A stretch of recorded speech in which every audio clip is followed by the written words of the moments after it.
Welcome to this new part of the video. In this video, we will be discussing about the for loop in Python.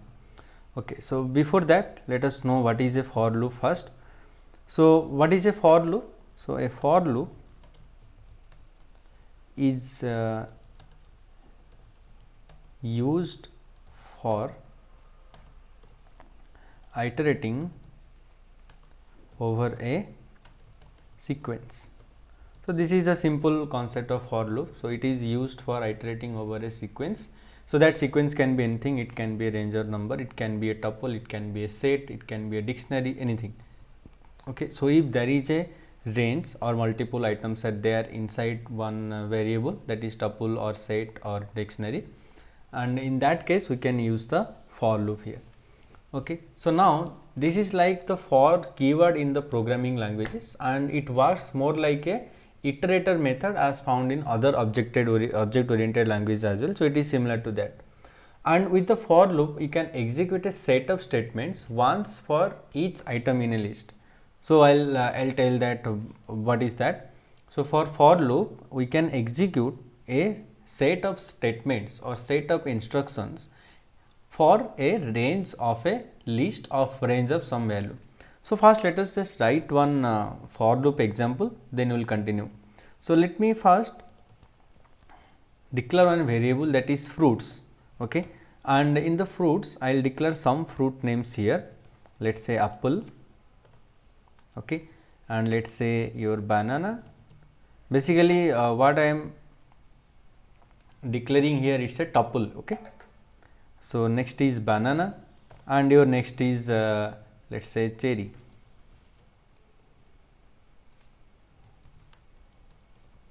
Okay. Now, I have declared a tuple here sorry, set here, the tuple, this is a list, sorry. So, a list is declared here and we will write that for what? For x. So, x is a variable, by default it is taken if you write the for x in what? In the fruits, okay. So, for x in fruits, that means for a variable named x in where? In the fruits variable, that is our list here, okay. So, with this what I want to do? I want to print the value of x. So, what I am going to do here is, so when I take the x variable here, that means it will start from the first index of the variable that I am taking.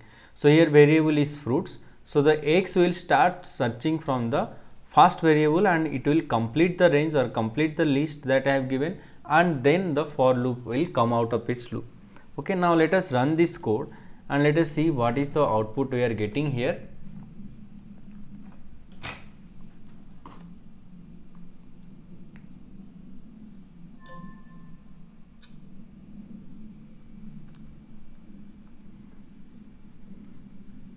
So, in Google Colab, the first time connecting takes some time, after that it happens seamlessly. Okay. Now, you can see here what has happened is, it has print x when I am printing the value of x.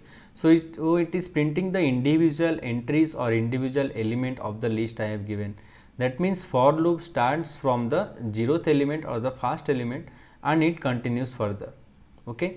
And the for loop does not require an indexing variable to beforehand. That means, you do not need to assign that the apple value is stored at 0, then banana is stored at 1, cherry is okay, here spelling mistake is there, cherry is the last element. So, you do not need to do that, okay. So, this is the thing that you don't need indexing of the range, okay. Now, as I have told, when there is a multiple inputs or multiple variable is there, then you can use the for loop here. So, if I take only a character, if I take only a string, okay, so that also can be taken as a for loop, used as a for loop, okay. So, let me just write for simple x in, I want a string here, x in, let us say apple, okay. So, for x in apple, so what I want to do? I want to print the value of x. So, like this what will happen? So, here apple is a string which is a combination of multiple characters. So, x will now start printing the values from the first element, that is A, and so on. So let us see what output it is giving.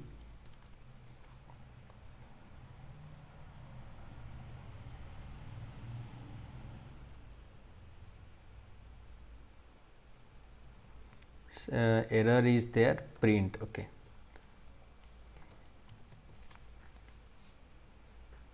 So see here, it is printing the individual values for me.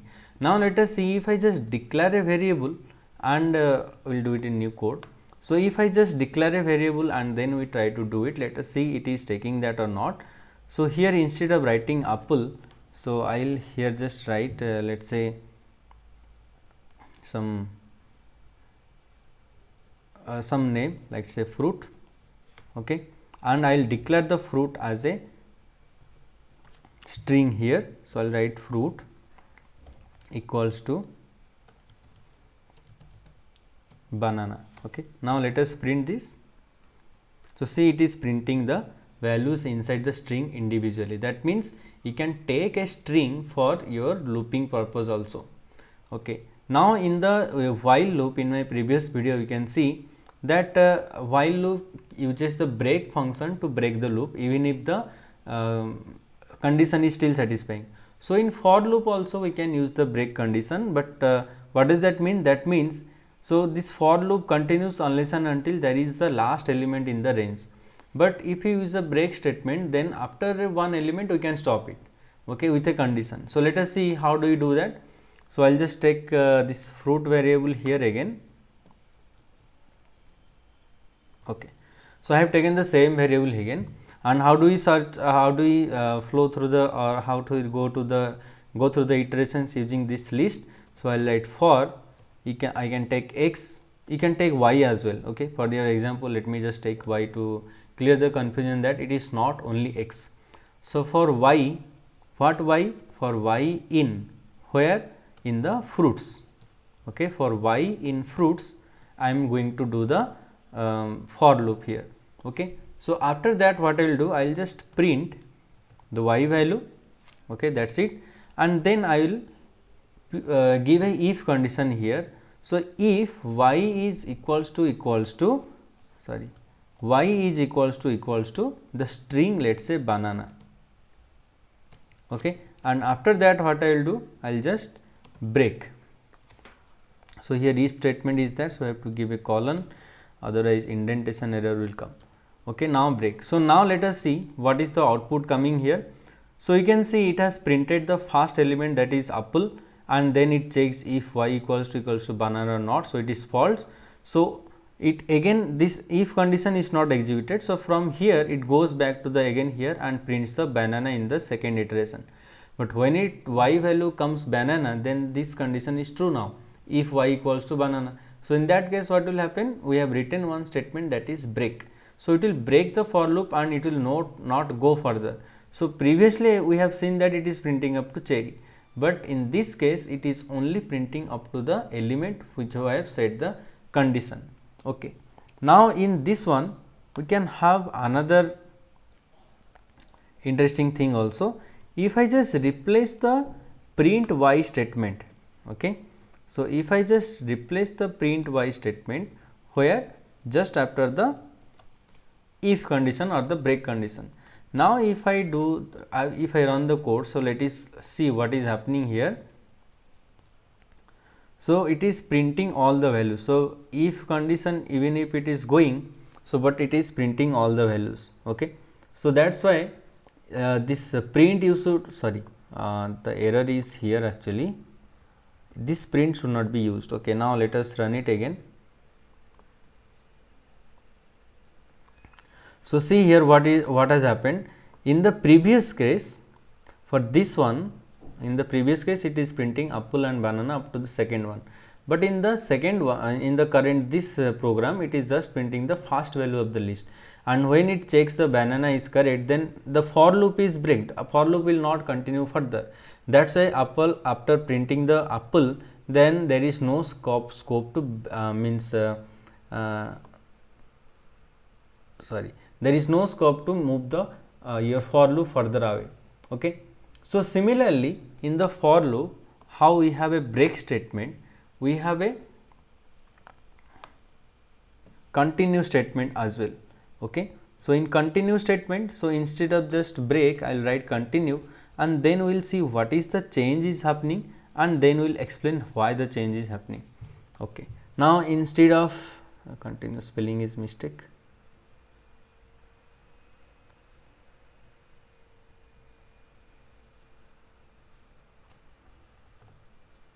Okay.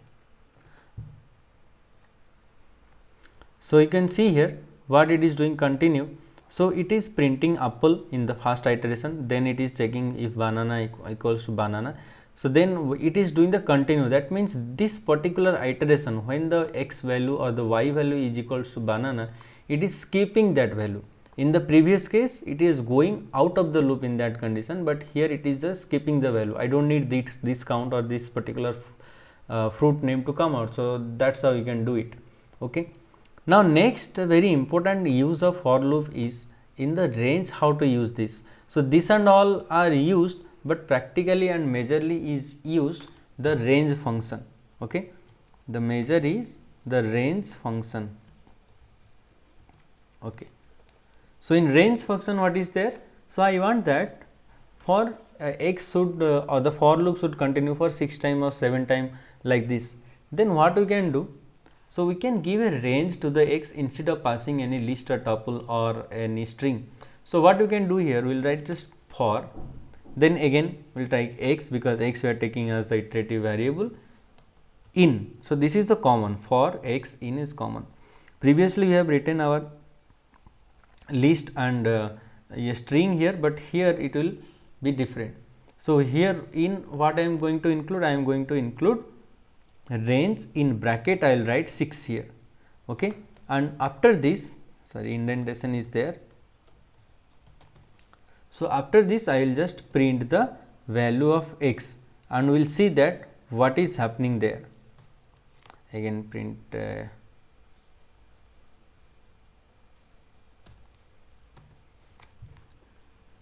so, you can see it is printing from 0, 1, 2, 3, 4, 5, but not 6, because here x in the range 6. So, that means by default it will count the first 6 digits.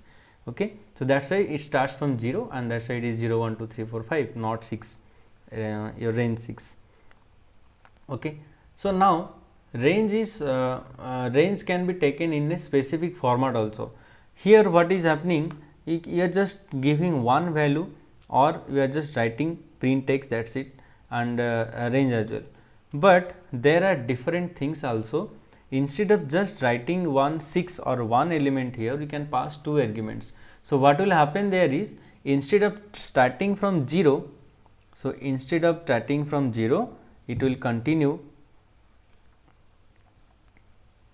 Yeah. So, for print range 2 to 6, what does this mean? This means the your x printing will start from 2 like this, 2, 3, 4, 5. Okay. So, this is how the range function can be used, as well as you can give intervals to the range. Okay. So, I do not need 2, 3, 5, 4, 6 continuously be printed. I want that there should be some gap in between them. So, I am just copying this code again, and we will do the change here, how to include the gap or intervals. Okay. So, here I will write in range 2, 30, let us say 2 or 3. So, what are the elements here? The 2 is the starting value, 30 is the end value, and next 2 is your step value, means at what step it is progressing the loop. So, now let us see what is the output here. So, see here it is printing 2, 4, 6, 8, 10, 12, all the even numbers, that is under 30. Okay. So, that is what it is doing. So, next is if loop uses the else condition, but in for loop also we can use the your else condition. Let us see how to do that. So, for x in x in range what? Range. So, x in range of 6, let us take it small. Okay. Now, I'll do a for loop here, sorry, indentation. Yeah, okay. Next is I'll just print the values here. So just print x. Okay. So after that I want to use a else condition. So in x, in range, print x, else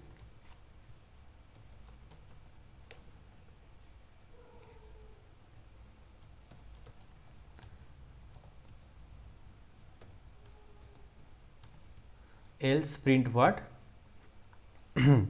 Loop completed. Okay, so what we are doing here is, so in that condition, if else condition, you have to give a condition whether greater than, smaller than, and all that.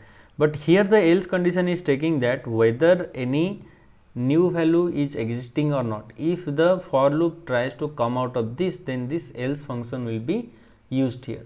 Okay. So again there is nested loops also, means a for loop within a for loop and all those things. You can try all those things, not very difficult. So let me give one such example as well for loop inside a loop. Okay, so here I have to run this, I forgot. So if you run this, so after printing the 5, next statement it is printing loop completed. It is not printing in each step. Okay. So next is your nested loops. Okay. So in the nested loops, what happens? Loops inside a loop. Okay. So let us just take for x in, let's say, range 10. Okay. And after this I want to take another for loop inside this. So I will write for y in range